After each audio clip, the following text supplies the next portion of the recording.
Халык авыз иҗатыбыз бай, шул исәптән әкиятләрбез дә күп дибез. Яңа әкиятләр иҗат ителәме? Габдулла Тукай, Абдулла Алиш, Рабит Батулладан тыш балалар тагын кемнәр әкиятен укый? Хәзерге заман әкияте белән хәбәрчебез Мөршидә Җиһан таныштыра.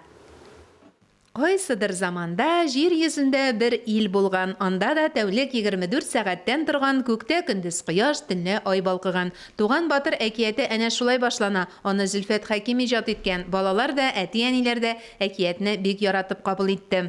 Анда мәхәббәт, гаилә кыйммәтләре, бер-береңә карата хөрмәт, бер нинди теге начарлыкка өйрәтү, ниндидер начар уйлар турында андый сүз дә юк, балаларга якын, җиңел, аңлаешлы һәм инде үзләре ниндидер фикерләрен уйлап, нәтиҗә ясап, тормышка әзерлек китабы дип тә мин аны әйтер идем.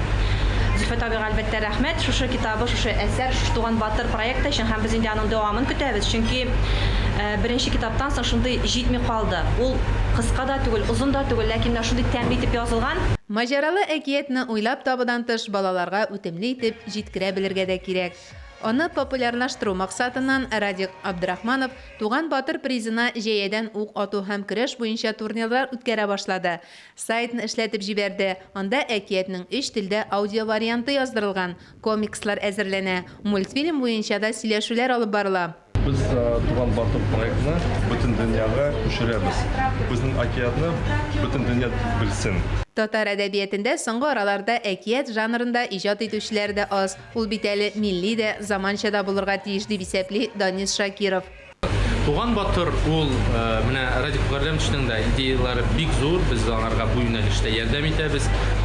Татар дөньясы Татарстан белән шикләнми, без Татарстаннан читтә яшәүче милләттәшләребез дә бу проект эчендә, чөнки аларга да бүгенге көндә балалары өчен, яшь буын вәкилләре өчен менә милли каһарман образларны тәкъдим итү кирәк. Туган батыр нәкъ шундый. Әлеге китап Туган батыр турында күп серияле әкиятнең беренче өлеше генә. Тиздән икенче сериясе дә әзер була. Бу хакта Туган авылы милли туристлык комплексында узган очрашуда игълан ителде. Кешедә нинди яхшы сыйфатлар булырга тиеш, шул сыйфатларны төп геройга салып, аны төрле ситуацияларга, төрле вакыйгаларда катнаштырып язылды.